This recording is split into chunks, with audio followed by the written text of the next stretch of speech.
Okay, welcome to season 4 of the Shared Practices podcast.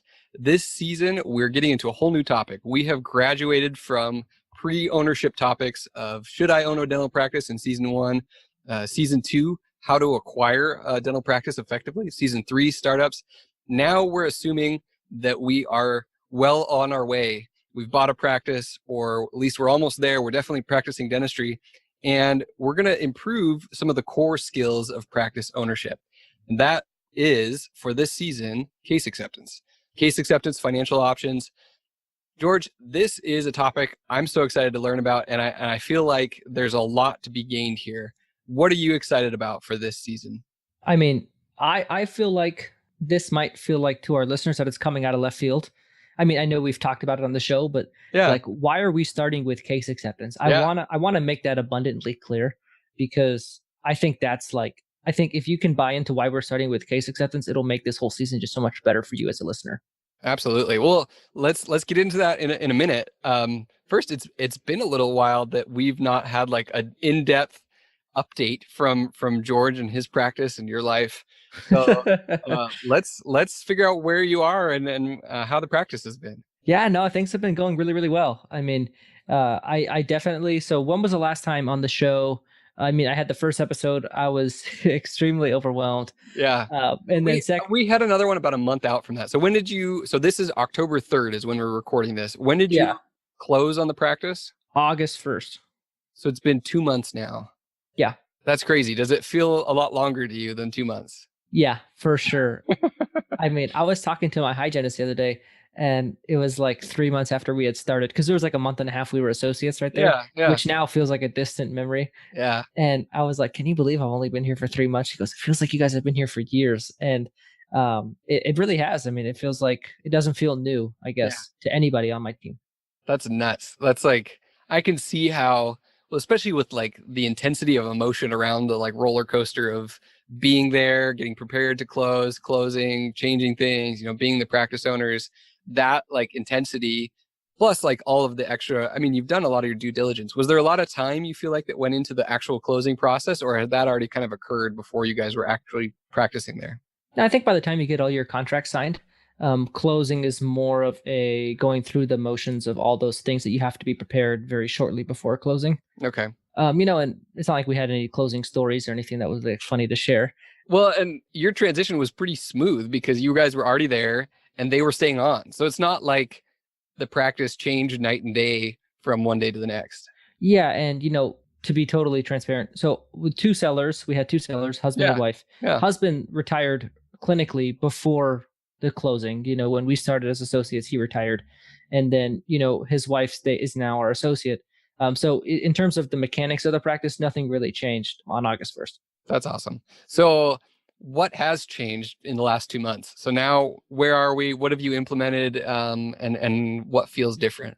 Yeah, I mean, a lot has changed in the sense of, I think culturally, maybe.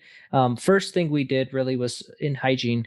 We really implemented a really solid co-diagnosis and a culture, centered around case acceptance. And, that's really, I think, going back to this season, that's what we felt was the most important thing to do right away, Hmm. where we're going to get the biggest, bang for our, effort buck, so to speak.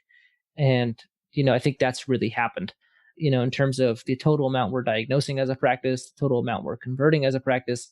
I think almost doubled in all of those categories over a year ago. So for us, that's exciting. And, our seller's really excited too. She's very much on board with everything that we've done. And yesterday, actually, or not yesterday, the 1st of October was the first day we had our in-office periodontist come in. So that was something that we brought in. I think I've made it very clear on the show that I am not a clinical savant. It's just I'm a regular dentist. I do crowns and fillings, and that's pretty much it. So we brought in a periodontist, our periodontist, to come in office and do a lot of those procedures that I'm probably not able to do. No, it's just that you're not an ADD dentist. That's my problem, is that I just get bored and I need to be able to switch topics completely within like a 6 month time frame. It's like, okay, now I love root canals. Okay, now I'm bored with root canals. I need to do something else. So you're just a more even keeled, like no, this is good. This is, you're helping people doing dentistry, and why mix it up and change up the flow of everything? Yeah, I think I was listening to your episode with Matt Ford, and you were always talking about like if you did not have to do dentistry, would you still do dentistry? And I think what I've learned about myself is the things I really like about being a dentist are interacting with the team and with patients. Yeah, I like joking around with patients and building that relationship. The physical doing the dentistry, like, actually is not super exciting to me, to be honest. It's just kind of a mechanical thing Yeah. that I do as part of my job, but that's not why I enjoy my job.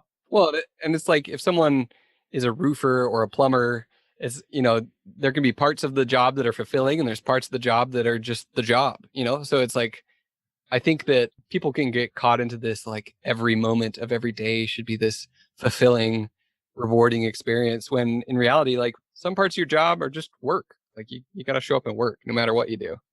Yeah, and I think doing the dentistry for me is definitely probably that. But what I've really enjoyed and probably the funnest part for me personally has been owning the practice. I mean, Cool. that has been just like so much fun. I cannot. I mean, yeah, I had a lot of expectations on what it would be like, and I've really enjoyed every bit of it.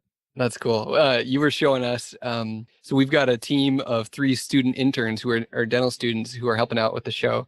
And you opened up your practice management, let's see, practice by numbers, and were showing us like all of the things that you're tracking and the changes you've made and the impact. And it's just like a kid in a candy store. It was fun to see your excitement for like, okay, and this is what we did, and this is how it changed things. And we're like tracking this month to hit this number by the end of the month. But here's why this, that, and the other. And it's just cool to see your excitement with all of that. Yeah, it's exciting. It is. I think kind of the sequence of things is you always, I think with I've been very metrics based, so to speak, and I don't think that surprises anybody listening. Where I'm very heavily looking at the numbers and figuring out what we need to be doing, and so I think you always see a metric, and then you would do something to try to improve that metric, and then you watch the metric improve, and then you see production improve, and then you'll see your collections improve. And I think it's just kind of you being able to detect very early on, improvements, changes, and then watching them kind of unfold has been a lot of fun. That's cool. Your student loans, are you not in repayment yet? Because there's that No. grace period. Yeah. So let me talk about student loans for a minute. We have some time on this episode, so I'm gonna get a little derailed here. Yeah. Is that fine? I love derailed. Okay. So people ask me, and I've gotten some student loan questions, and I think, well, we're doing repay, Okay. repay Yeah. as you, and we're taking advantage of the first year and a half of our careers where our student loan payments are going to be super low because of our low income, right? Yep. You have our last year as students, and then we have our first half year as an owner, or like first 4 months or whatever as an owner, rest of 2018. And so for at least like almost a couple years, our payments are going to be really low. Well, and I'm going to jump in on this here. Your first year as owners, they base repay on your actual income. And if you're writing off a lot of stuff and there's a lot of upfront costs, your actual IRS reported income is pretty dang low, isn't it? Oh yeah. Yeah. I mean, it's going to be very low, definitely much lower than if I was working at a job. So that like further plays into why repay is actually such a nice option if you're going for early aggressive practice ownership. But then, I think maybe what somebody doesn't realize is, so I have interest on my loans every month, right? And if I'm not paying that full interest amount, which I think almost every early career dentist that with my type of debt would not be paying off their interest every month. Right.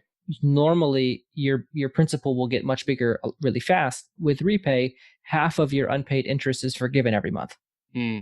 So our strategy was get into repay as fast as possible. And so we ended our grace period. We would still be in grace period right now.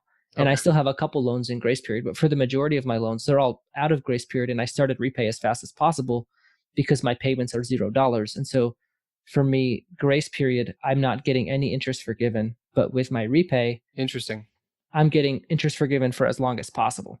Okay. So you're avoiding, even though that grace period would be nice, it's not any more of an advantage than repay, and repay has forgiveness built into it, so your principal's not growing as much. Yeah, so now I've took my student loans from probably 6.8%, is probably on average what they would be, the federal loans, to now they're growing at about 3-ish%. You've effectively cut that interest rate. Yeah. So I've eventually just gone with inflation. And so now I get to kind of keep them at pause for the next couple years and just let them grow very slowly. And then, we'll eventually have a more long-term strategy on how we want to handle it. But I like that, I've given myself the first 2 years of my career to really not think about my student loans, knowing that I almost deferred them without interest is kind of the way I'm thinking about it. However, if you wanted to pay those at the full rate as a practice owner, would that be a big stretch for you guys, like income wise? Oh yeah. Yeah. Right now. Sure. Yeah. Okay. No, we haven't our practice has grown, we've grown 30-40% to date, Yeah. but that's not, we're not taking that out right now. Okay. We're reinvesting in things, and I think we're thinking more long-term, especially in the rest of 2018, where we want to try to keep our income as low as possible. Our IRS reported income, any investments in the practice, it'd be good to make them this year. Yeah. And then, 2019 we'll work on, not taking doing more that. distributions. Yeah. Yeah. Okay. Interesting. So you've tied all of that strategy together, both how much money you're reinvesting in the business and how that impacts your interest rate and your repayment rates for your student loans. Yeah, and I think our decision making in the practice is very long term, right? I'm sitting here thinking, okay, well, how are we building, the best long term asset for ourselves, and something that'll pay us for years to come, as opposed to paying us this month.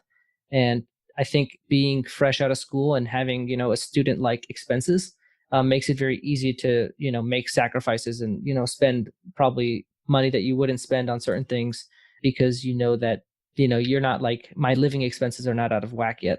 They're still just like they were when I was in school. Well, it's kind of nice that, you guys are literally living at the same place, right? Yeah, we haven't moved or anything. Yeah. So your lifestyle is essentially the same. You've got a kid now. That was within your last year of dental school, correct? We haven't really changed much about sure, we might spend a little bit more money on certain things, but not like anything drastic. Plus, I know you personally are a thrifty individual, so I can see how you're doing that.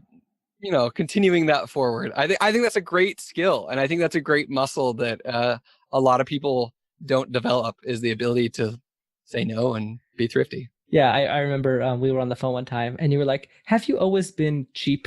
And you're like, yes, I have. Yeah, that was pretty funny. But that was when was it minutes or data? No, it was, I had a cell phone plan where I had 100 minutes per month.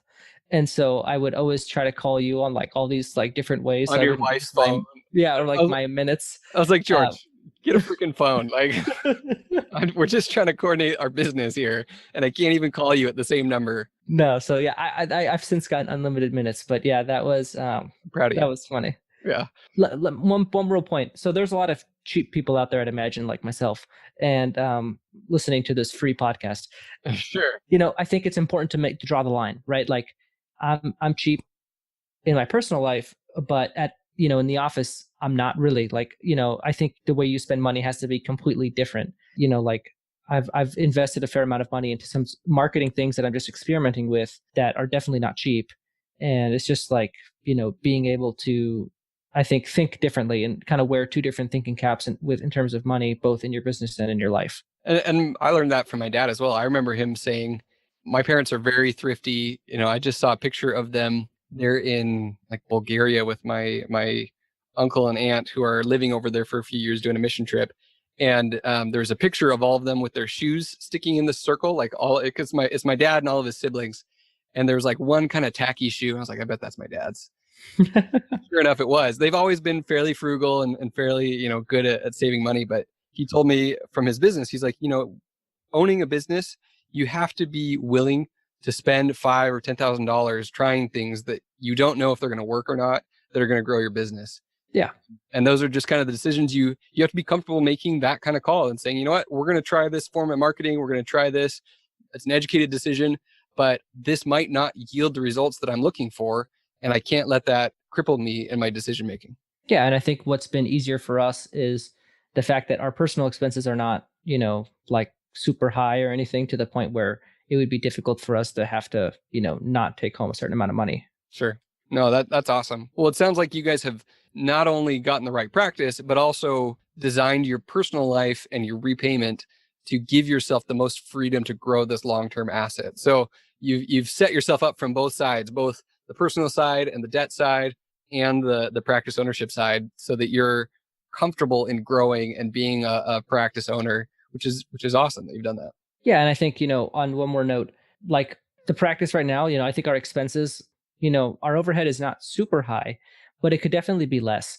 Like I could definitely trim some fat in a few places, but it's just right now is not a priority for me because, certain services the team is just used to using, and it would be like a kind of the opposite of last week's episode with Scott. It'd be like a high disruption, low ROI type thing to do right now. Yeah. And so I think early in ownership, you really need to focus on, the big opportunities, seizing those big opportunities, building your relationship with the patients of the team, and getting comfortable. And instead of like trying to change, your credit card merchant, for example, or something like that, that like is a relatively low expense in the grand scheme of things. Sure. Well, and growth can impact your overhead just as fast, if not faster, than cutting expenses. Yep. So it's attacking the same issue from the different side. And it's funny, I had a coaching call with, Derek and Justin like a couple weeks ago. And one thing that they were telling me is like, I think it's difficult for me sometimes I think I expect certain things to happen a bit faster than they do sometimes. Yeah. Where, you'll implement something and then you're waiting to see the results, and they just take a little bit longer. And I found that, I think like 3 months is a solid amount of time to see a full effect of a certain change that you make. And so I think a big part of what's been challenging for me right now is kind of being in a waiting period of sitting here and just watching things, unfold, and then, kind of sitting back and like not doing too much. And so I think that's something that I've been, struggling with and, trying to do, sit on my hands and just wait. Yeah. And it's cool that at least your software, Practice by Numbers, gives you the ability kind of to project and kind of see the ripple effect of these changes. Yeah, that's been huge. I think you'd go crazy without that. Oh yeah. That's seeing the data and the numbers. It's the way that like, people talk about like can't practice without a cone beam, like something you'll see people say. Yeah. Like, oh, I couldn't practice without my cone beam anymore. And it's like, I couldn't practice without metrics. I mean, there's no way. Yeah. Like whatever, no, there's not a chance. I couldn't do it. Yeah. Well, let's get into why we are doing this season on case acceptance. So I know my answer. I want to see what your answer is. I suspect it's pretty similar. Yeah. So I think, and I even talked about in the ownership accelerator, like I talked about, one of the things we talked about in the course was your biggest impact on improving and growing a practice is your ability to improve diagnosis and case acceptance. And I think those two go hand in hand. As taboo it is to talk about diagnosis, your ability to diagnose and, get good case acceptance and treatment acceptance is ultimately going to be the fastest way to grow your practice. And so I always like to think of our show as, helping people with the most important things first. And then as they've gained some core skills, then we can work on some supplemental skills that'll kind of do added bonuses. But I think the biggest, most important skill that you can have as a dentist to grow practice financially or to just do well if you already have a practice is the ability to convert on treatment and the ability to talk to patients about treatment and diagnose properly. And all of those things will be your biggest bang for your buck. And that's just a mathematical thing. It's not like, it's my opinion. Right. I don't think there's anything else. I don't think there's one single skill a dentist can have that's more important than that one. Well, I think there's also the idea of, like Scott Luna talks about, levers, like different dials that you can improve. Mm-hmm. And I think that if you had a big funnel of marketing, entering the practice, new patient experience, accepting treatment, and collecting payment, at the bottom of that funnel, right near the very end, is the decision to proceed with treatment. Mm-hmm. And so it doesn't necessarily make a ton of sense to scale marketing, to scale your calls and your front desk, your new patient experience, if when the patients get to you and sit in your chair, they don't say yes to treatment. So you could pay a ton of money to increase your new patient flow and get a ton of people in the door. But if you can't get people to actually do the dentistry that they need, then you're wasting money. So this is kind of like a core in terms of flow skill that I feel like there isn't a ton of podcasts out there. Like I can think of marketing podcasts, I can think of accounting podcasts, I can think of dental real estate podcasts, but I can't think of a single podcast that's like dedicated to case acceptance. Does that make sense? Yeah, and it seems odd that the most important skill a dentist has, or should have, for their ability to be profitable and grow their practice, is not talked about at length. I Yeah. think that should be not, that shouldn't be the case. Well, and what you said with things about being taboo here. So I think you talked about diagnosis and case acceptance, and those are two separate things. And everyone's going to have slightly different diagnostic criteria. And so this season is not going to be about how to diagnose more that's not there or to sell patients on treatment that they don't need. This is all about getting patients to take care of the needs that they actually have and help them own that experience, own their condition, own the needs that they have, and accept and move forward on that treatment. But people get like nervous. They get kind of weird when you talk about sales in dentistry. And it's an awkward thing because we are working on the patient's behalf. We have information and knowledge that they don't have. We're medical providers and we have ethical obligations to the patient. But I think part of that is also our ethical obligation to help the patient when they are ready to accept treatment and move forward with treatment. And we can get in the way of that. And so I think that this is both sides of it. I think this is like one of those superhero, great power comes great responsibility. You can do a lot of good if you're good at case acceptance and you're doing it in the right way. You can also convince people to do treatment that they don't need. And that's why I feel like this topic can be a little taboo or touchy. Would you agree with that? Yeah, and I want to add a layer to it. I think the idea of like I said at the beginning of this episode that in our practice we've doubled our case acceptance and our total diagnosis. Yeah. Yeah, and that does not mean that we're diagnosing differently. It just means we're noticing more, we're looking for more, and we're talking about more with the patients. And I think I would like a dentist who's listening to the show to open up the idea that you can diagnose more without treating differently. And I think, we're not, but I think the idea that we're not going to talk about diagnosis would be leaving out a big part of the equation. I think there's a lot of opportunity in diagnosis that's out there for a lot of dentist practices that they're not realizing. And that doesn't mean they have to think differently or treat differently. I just think there's a lot of stuff that they're not, that's just not being diagnosed. And I just don't think that's stuff that doesn't need to get done. You know what I mean? Yeah, no, totally. And I guess what I was trying to say is that we're not going to tell people how to diagnose in terms of treatment, recommendations on a cracked tooth. That's like one of the classical debated treatments.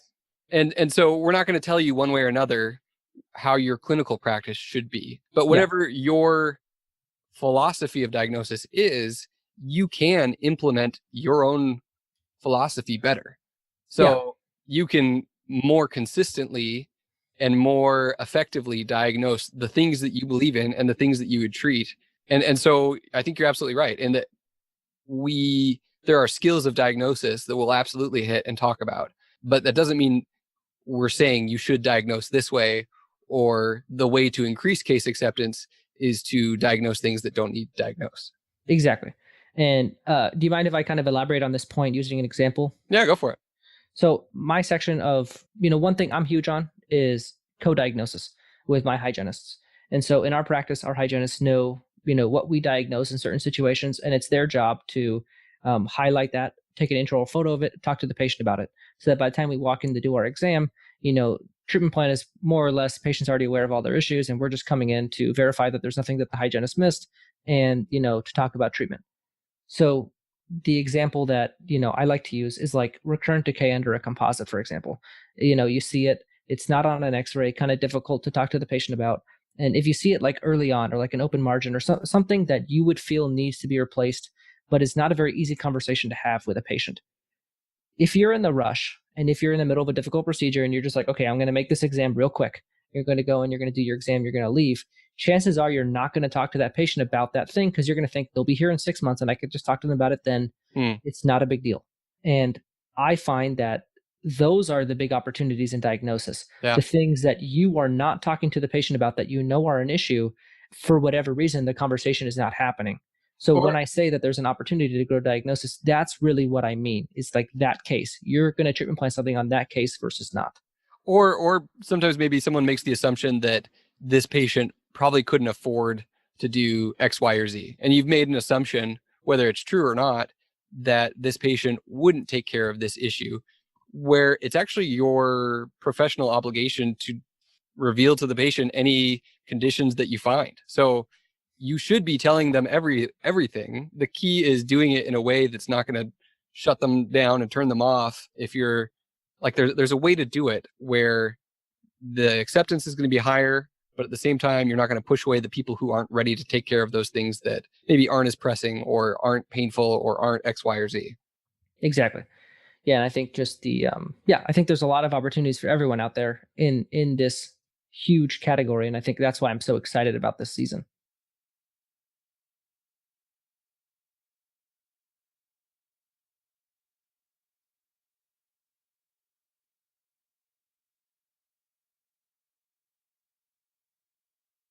Well, so let's talk about your co-diagnosis process, because I think there's some awesome things that you've done that you've seen improve your practice already, and kind of doubling those numbers, like you said. Yeah, so for us, one of the big things. So I was talking to some guys at Practice by Numbers and some metrics people, and they were telling me something that I didn't believe. And they were telling me like your ability to diagnose is based on. So they found that if you take hygienists and you take dentists and you measure case acceptance based on the dentist and based on the hygienist, they find that the total diagnosis and the total treatment acceptance, so the percentage of patients that are, or the percentage of treatment that's accepted, is more closely linked to the hygienist than it is the dentist. So that was a concept that was introduced to before ownership, and it blew my mind. And you listening right now probably don't believe me, but that's where really I made the realization that our first order of attack would have to be co-diagnosis, because think about it this way. I'm a new practice owner, and every patient I've met to date, I've met for the first time in hygiene, for the most part, unless they came in on my schedule first with like an emergency or something and then had their cleaning. 98% of the patients I meet in hygiene is for the first time. And so for me walking in there, I need to leverage the relationship that the hygienist has with the patient, right? So if the hygienist will tell the patient an issue that is already in their mouth that the seller did not previously talk to them about for whatever reason, either it's new or they just didn't treatment plan something, at least it's not me saying it for the first time as the new dentist. It's their hygienist that they know and they like and they have a relationship with telling them about an issue, and I'm just confirming that the hygienist is right. This is huge. I mean, because everyone talks about coming into a practice as the new doc and feeling like there's all this undiagnosed treatment that, maybe they were just watching, or maybe this doc just wasn't looking for this type of issue as much. Or you have different practice philosophies. You just do dentistry differently. And now people are nervous to come in and say, well, you need X, Y, and Z. And so you typically hear that being a point of friction or a point of struggle with a new dentist in a new office. Whereas for you, you've doubled this in the last few months, and you're attributing this to things that you've implemented with your hygienist. So let's go back to co-diagnosis. So yeah, hold on. Let me add something. Yeah. So two things. First, I've noticed walking into my practice, our sellers and us, I think treatment planning, diagnosis are very similar. Cool. And so I think that's been very fortunate, right? I'm not like coming in here having to always, dismiss something that they said, or, like explain why something was patched up when it probably shouldn't have been. I'm not having those difficult conversations. Like that patchwork composite log that Derek had, where it was the splint, the three splinted teeth, where it's just like one solid MOD composite connecting three teeth together with no embrasures or. Yeah, exactly. Yeah. So I find, and I think that's something that practicing with my seller has been very nice. Cool. Like, I think they have just taken such great care of their patients over the last 30 years. I've been very impressed with that. And so I've been very fortunate in that regard. That being said, my seller's diagnostic numbers are also in line with our practice growth. So I think our practice is just about doubled and her numbers have just about doubled. So it's not like we're coming in here and we think totally differently, and that's why we're diagnosing more. It's truly the conversations that our hygienists are having with our patients that have both increased, my wife and I's diagnostic numbers, but also our sellers. That's awesome. That's huge. So these systems you've implemented aren't just benefiting you because you're the new doc here. It's also the seller who's been here for years and years and years. Her numbers are going way up because of this. So let's go back to co-diagnosis. Let's assume that, we know what that means. Maybe someone coming out of dental school isn't familiar with that term. That's not you and the hygienist co-diagnosing something together. That's something else. So what is co-diagnosis? So as I'm defining it in this episode, I don't know if there's like a formal definition. Sure, no. It is the practice of a hygienist discussing treatment with a patient in accordance with the dentist separately, right? So like my hygienist will tell a patient what they need, and then I will come in and also tell the patient what they need. So we're doing it together. The patient's hearing it twice from two different people. And so that is the way I would define co-diagnosis. Okay, that's funny because that is actually a different definition than what I was thinking of. So, What was the one you were thinking of? so co-diagnosis, as I understood it, is the practice of the intraoral photos, so that it's Oh, showing the patients what you are seeing and helping them arrive at, rather than you need a crown, you take a picture of the tooth, you show them that picture and say, this is what we're seeing. You see, where it's dark on the margin here, where it's breaking down, you see these cracks, and giving the so you're patient saying with the patient with the patient. Oh no, I thought of it as with a fellow team member. So that's how I've been taught that term in the past, was the process of educating patient of their diagnosis through visual so whether it's Alan Mead, he's got microscopes in his exam rooms, and so they can see what he's seeing on the big screen above, or intraoral cameras, or even something as simple as like patient mirror. So the patient is holding a mirror up, and hygienists, I've seen hygienists doing this with retractors, and them probing. The patient is actually watching and showing them like, hey, your gums when they're healthy, they're twos and threes, and showing them what that looks like, and then showing them a pocket where it just like drops, and the patient actually seeing that in a mirror to kind of illustrate that. So, but it sounds like you're doing both. You're doing co-diagnosis via pictures, and you're doing co-diagnosis with your hygienist. So you're just co-diagnosing everywhere. Yeah, and I guess what I would say, so which one of those two definitions leads to the impact that I've discussed? In my mind, it's the hygienist. So why is it so beneficial? And I also want to start off with, some people get weird about assistants or hygienists diagnosing, quote unquote, like they're not Yeah, allowed to diagnose. sure. It's like a big deal to them. Yeah. How do you feel comfortable with this? And I'm on board with you.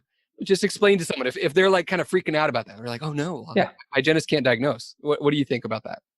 Okay, well, I would say a couple things. First, so I have two. We started the practice. We had two, or we joined. We had two hygienists. We added a third, but let's talk about the two that we had.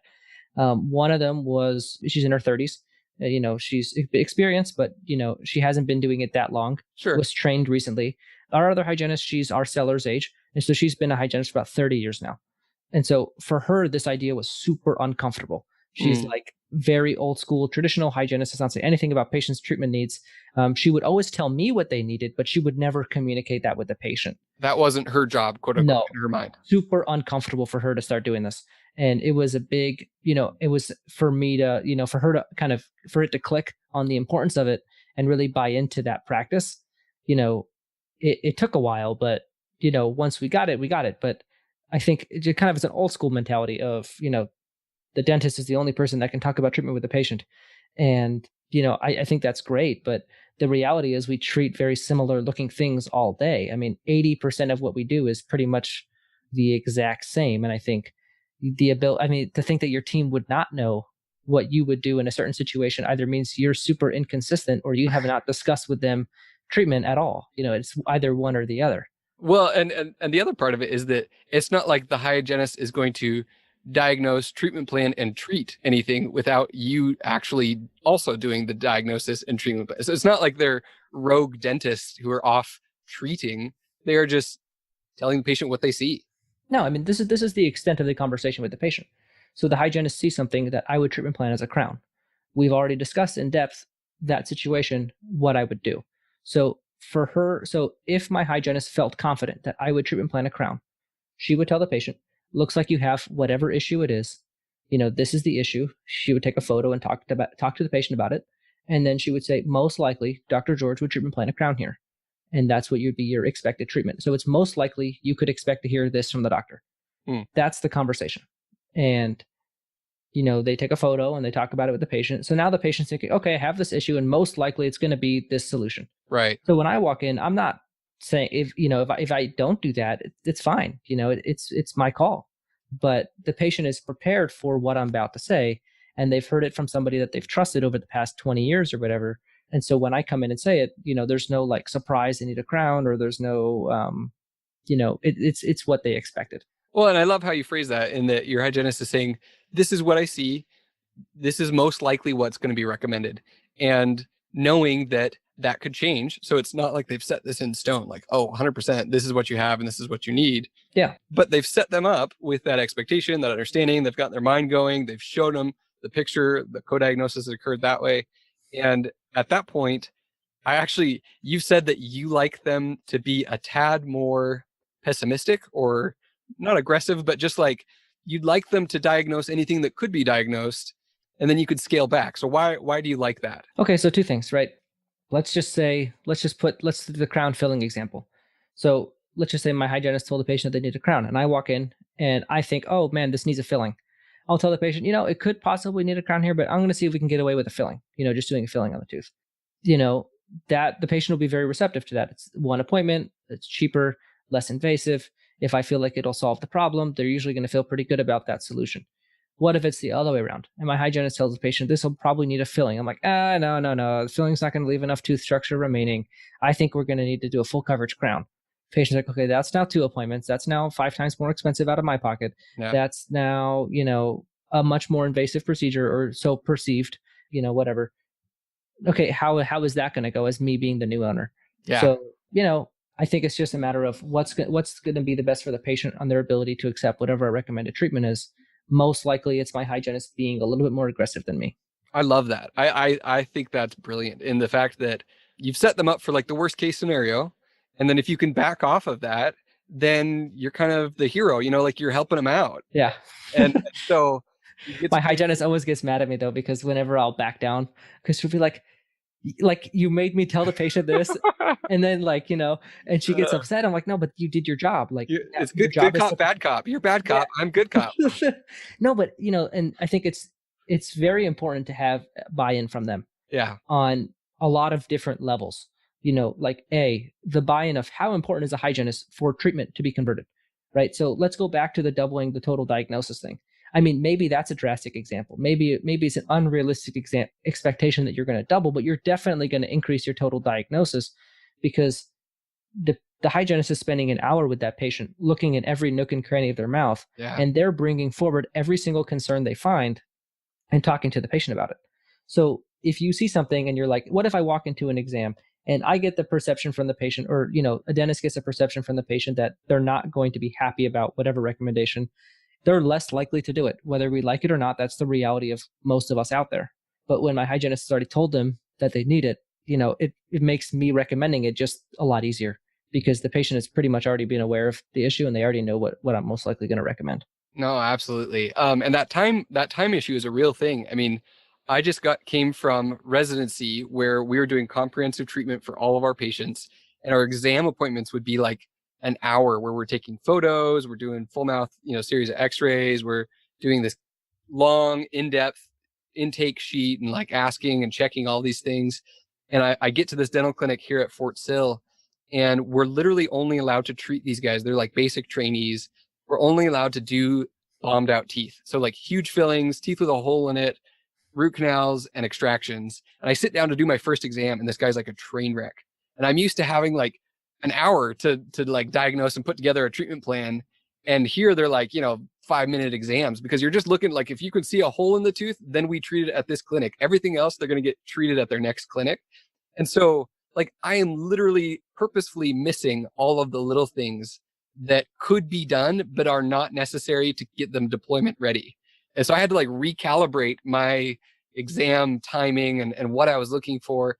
And I know I'm missing stuff because I don't have the ability to sit down and clean and remove plaque. I mean, half the surfaces, there's just freaking plaque everywhere. These guys have never seen a dentist before. So you can't do that same sort of in-depth look that a hygienist can when they're cleaning everything, looking at everything. Yours have loops, right? I got them loops now. So they got the Q-Optics 2.5 loops. And so I'll give you a funny story. So this is the third time my hygienist does this to me. So she tells me, hey, can you look at distal of number 15? And it was on Thursday this past week. It was our last patient of the day. She goes, there's recurrent decay under buccal filling on the distal buccal of number 15. And I'm like, you've got to be kidding me. Those are almost feelings that you don't want to know about. You're just like, Yeah, exactly. Seriously, that's exactly it, you know? And as ethical as it is to say, that's the reality that I'm feeling, you know? And so then second I'm molar, like, second molars are optional. ugh. So, you know, in my exam, I don't know about you guys, but I don't sit there with an Explorer and feel around every distal surface of every second molar. You know, it's just not part of my routine, Sure. but it's part of theirs. You know what I mean? And Yeah. so those are, and you won't realize it until you start doing it. But for everyone out there in private practice, you know, I can guarantee that it'll improve your diagnosis at some level, having Well, your hygienist more involved. I love that you've told me some stories about their buy-in and their like attachment to these treatment plans. Like they Oh they yeah. they are like upset when a patient doesn't schedule. Like they're Oh, like, big time. so tell us some stories of like, where they tell a patient they need something, the patient's on board, and then they're upset. Like you've told me a couple of these. Yeah, so I think it's in general, you know, hygienists as a whole are just caring people who care about their patients' oral health. That's why they get so into their perio. You know what I mean? Yeah. And like dentists, we get annoyed with, you know, how into perio hygienists are. You know, it's like, okay, it's like not the end of the world that they're not going to get their deep cleaning this time. You know what I mean? Right. But, and you can transfer that same level of care to the total oral health of the patient so long as you help them understand what happens if things go untreated the same way we care. So, you know, I think we've done a good job of that with our hygienists. And you know, particular cases where like I'll think of two stories, and they're both with my my hygienist, the one that she's been practicing a lot longer. She was a bit Yeah. harder to turn over, but now she's like all in. All on board. Yeah. Oh yeah, yeah. So we had this patient, and she had like this PFM. It was like the whole buckle was not even there, and like no metal, nothing. It's just the whole tooth is exposed. It was the weirdest thing I'd seen. Like metal gone and everything, or is Yeah, it? metal gone, everything. Like it's like almost like it's like a 3/4 crown now with the whole buckle, just totally natural tooth structure. And I don't know how long it's been like that. Oh, okay, gotcha. Yeah, yeah. So it really weird. So she took a photo of it, talked to the patient about it. I walked in, told her, "Yep, needs a new crown," and then the patient didn't schedule. But like, and my hygienist was like, "What? She didn't schedule?" And so like she stomped up there and talked to my front desk. She's like, "Why did blank not schedule?" And then my front desk, "Oh, you know, she's getting new insurance, and so she's going to call back in a couple months and get it done, or whatever, you know, whatever the Yeah, patient's reason was." yeah. And she's like, "Oh my gosh, I can't believe she would not schedule," and she was getting all upset about it. That's awesome. And then the other time, I think I showed you guys the photo of this, but you know, it was just a tooth. My hygienist, you know, as part of her thing, she told the patient that I'm most likely going to recommend a crown, and I did not recommend a crown. And they go back in, and every time we do an exam, they'll go back in and look at what we treatment planned versus what they, you know, had suggested to the patient, or you know, just so that they can learn. And you know, that's Yeah. part of what we do. And usually, I'll go talk to them about it if there's any differences. And I did not treatment plan a crown on a specific tooth. And so then she walks into my office. She goes, "What the shit? Why did you not treatment plan a crown on number 3?" And it was super awesome that, you know, that was a culture that we had established, and it was kind of confirmed by that action. And you know, it was funny, we joked about it, and you know, tooth probably could have used the crown, and you know, I just, you know, prioritized a couple other things, but you know, it was just funny, you know. And it's just that mentality that we've built in our practice, you know, from front desk to doctor and up, you know, everyone caring whether or not patients schedule for treatment and doing what we can to educate patients and talk about treatment. And I think it's that culture that has really made the difference. And it's not so much, you know, any one thing. Yeah, no, absolutely. You've talked about calibration. So like getting on the same page with your hygienist. So Mm-hmm. what did you do up front to get them to understand what you would and wouldn't diagnose, and how often are you kind of having to recalibrate as time goes on? So I think that's a good question, especially now that we've hired a hygienist recently. So about a month ago, we hired our third hygienist. Hmm. So you know, Was, I've kind of was it weird for her? Is this or yeah. okay? You know, and it made me realize how far we've come with, you know, our other two, because I felt like by the time we had hired our third, you know, we were very much on the same page with my other hygienist. Very, very rarely are we, you know, differing opinions now. But at first, yeah, it was like every exam we disagreed. You know, and it's just, they just need to get to know you, right? They need to get to know, you need to see enough teeth and, you know, kind of work through the kinks. I think it's also, I think as dentists, we need the treatment plan the same way every time. You Hmm. know, I think we need to, I think especially as a new dentist, I need to have a treatment philosophy that I stick with.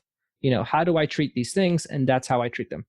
I think there's a lot of, gray areas in what we do. And so I think you need to kind of look in the mirror and figure out, what am I going to do on these certain things? And then, tell your staff. And I think my staff knows, our hygienists know that they can always come talk to us if they don't know why we did something. And we love those conversations. And then there's been a couple times where, it started out as like a couple times where a hygienist, would come up to me like, I don't see the issue here. And so then during the procedure, when I'm doing it, I would take a photo of it in the middle of the procedure and show them what the, why, then you'll see clearly why, there was actually decay under here or whatever it was. So I think it was just a matter of, enough reps with your hygiene. You go in, you do the exam, and you guys have a little conference afterwards on why you did what you did, and doing that enough times, usually a couple months. But I stress the importance of being consistent in your treatment recommendations. Yeah. And not, if you start letting things go and like seeing issues and not treatment planning things, they will too. I think it all starts with you. And so there's two things that we don't, we tell a patient everything we see. I think that's kind of ethically our priority and our requirement. And then in our practice, we take an intraoral photo of every single tooth that we touch. So unless it's like something that wouldn't show up on intraoral photo, like some interproximal lesion on a perfectly virgin tooth, but anything else, we always take an intraoral photo before we treat. And so that way, my hygienist, the way that started is we just, Natalia and I, my wife, we would always do it. So anytime we saw something, intraoral photo, talk to the patient, and then they kind of picked up on it. And then they started doing it too, to the point where now I very rarely use the camera myself. But every time I walk in, every tooth that has an issue, there's a photo of it ready for me, and it's very easy. That's awesome. I also think it sounds like once you get on the same page, first off, it kind of sounds like a game for the hygienist, like guessing and predicting and like calling this, it's like satisfying for them. And then going back to the being consistent and diagnosing the same way, you have someone else who is looking at things the way that you've trained them to look at things. So it's kind of like keeping you accountable. It's holding your feet to the fire a little bit. Yeah. And I think that's a great way of putting it, right? Like we hold each other accountable. Yeah. Like my hygienist, she's like, well, I can't not talk to the patient about this because they're going to come in and see it. And then, it's not going to make me look very good. And then for me, it's like, well, I can't not, especially if there's a photo of the tooth that like has an issue, I can't not talk to the patient about it. You know what I mean? Right there, the patient's concerned, so I think that's why it works so well, is because you're being held to a standard, and you're not like, it's not like your hygienist is looking, they're caring, and that's going to make you better, I think. Well, and it's a standard that you've created. Like it's your standard, and now you're just having the whole team on board with that same standard and holding each other accountable to that standard. Yeah, and I think, like my hygienist is not going to know when the patient gets there and she starts her prophy, she's not going to know, what mood I'm going to be in. Am I going to be in rush, or am I just going to be sitting there with plenty of time when I walk in to do the exam? Yeah. So it's not like she can predict if I'm going to miss stuff or not, So I think it's very important that they are as involved as they are in my practice at least. This is awesome. I think this philosophy of practice and this style of arming your hygienist with the information of what you're seeing and the empowerment to talk about these things to the patient is huge. And it blows my mind. Like I've even had like assistants that I've worked with here in the Army. And I'm like, okay, well, what do you see on these x-rays? And like, I want them to look at the radiographs, and I'm going to go through and look at them as well myself. But some of them, they can't wrap their mind around it. They don't want to touch it. They don't want to mess with it. But when it's your office and your hygienist and you're co-treating these patients together, to have this kind of team, it can't not improve case acceptance. Yeah. And I would argue diagnosis as well. Yeah. I mean, again, think back to the distal 15. Like, it is going to do it. But I think the other thing I want to add is, obviously I'm a new dentist, right? Like I'm very much changing and growing and learning and, diagnosing things differently. And, how would I handle that as a new owner, telling a hygienist, this is what we diagnose. And then, you know what I mean? Like, I think so I'm very honest with them. Like there's stuff that I don't treat that I probably, I still haven't like fully developed the treatment philosophy on. So, I'm just in general not treating some things that I'm not confident with. Yeah. And I tell them like, look, I don't really, there's debatable on this one. And, for us right now, we just don't feel comfortable treating it. But like, I think like non-carious cervical lesions, I think that's something that's very, debatable. What do you treat? What do you not treat? They asked me about it. We talked about it. I'm like, I don't really know. I think we're still developing a philosophy, and, we're honest with them about that. So I think as we change, we can just tell them, hey, from now on, we're going to start treating those. And we can just be open. And I think open, honest, I think we like to be very informal as well. I like a very casual interactions. Would you take your hygienist with you if you went to like a CE course on a new procedure or something new for this kind of reason, so that they're thinking the same way that you're thinking? Absolutely. 100%. If we went to anything related to case acceptance or not case acceptance, but like diagnostics, yeah, and like a lecture, I would definitely make sure that they're coming. Or if you're getting into like sleep apnea, you're getting into something else that they're going to see and they're going to talk to the patient about, to rather than you try and transfer that information to them, being on board from the start. I think that with your model especially, that would accelerate how fast you'd be able to implement that and increase those cases in your office. Oh yeah, and I think again, very little gets done in my office that is not being talked about first from the hygienist. Our office is very heavily dependent on our hygienist talking to patients about treatment. Well, cool. Well, we're getting close to the hour mark here, but this has been awesome. I think it's crazy to realize that even with only like 2 months of practice ownership, you have some pretty amazing nuggets of case acceptance and how that's changed your practice already. So once again, I'm very grateful that you're the co-host of this show and not someone else, and that you've discovered something that really works for you and has caused a significant measurable difference on your practice. Yeah, and I don't want people to think that, like it's something we're actively working on improving, and I think we understand, and I think it all starts with understanding the importance of case acceptance and diagnosis and its importance and its like impact on your numbers. It's huge. And so, that's where it starts. And then getting buy-in from your team is really the next step. And without buy-in, nothing's going to happen. So I think, it took us about a month or so of just, getting buy-in from our team, just casually kind of slipping in things here and there to get them on the same page with you mindset wise. And then after that, it's kind of off to the races. But I think, without understanding the importance of yourself and then getting a buy-in from your team, nothing's really going to happen. Absolutely. I mean, any last kind of thoughts on case acceptance? I mean, that wraps it up pretty much there. No, I think if you haven't already guessed, it is not. So I'm not sitting here, saying that your case acceptance is going to improve based on what verbiage you use with the patient or what analogy you use. It's so much more than your conversation with the patient. It has so much to do with your entire team. And that's the mindset shift I want people to have this season. It is sure, your conversation is important, your rapport, all that matters. But what matters just as much, or if not more, is your total team, the experience, everything that happens in the office is tied back to case acceptance. And that's what I think people will really take from this season. No, absolutely. And we are going to get some of those specifics. We are going to get things that the doctor can say differently and how that changes things. But I love that we've just kind of opened this can of worms of, it's not all about you and what you say in those 5 to 10 minutes that you're doing the exam. It's really more of a team effort, and you can really leverage that team and that time that your hygienist can take to take better care of your patients. Yeah, I think everyone's always looking for like the magic phrase. And, there are definitely phrases and analogies that'll make it smoother for you. But like, if you have a terrible experience and your hygienist hasn't told the patient anything, it's going to take some really great phrase to make up for this. You know what I mean? Like, you can just be average in some areas. If you're, if the whole team is involved, it's just going to make everything you do so much more impactful. That's awesome. Well, you have done so much in the last 2 months. All I've done, I did a half marathon and had my tonsils out, and I feel like it's nothing compared to doubling diagnosis and treatment plan acceptance. All right. Well, we'll leave it at that. Awesome. Cool. Well, this is great. We'll talk with you guys next week on the Shared Practices podcast.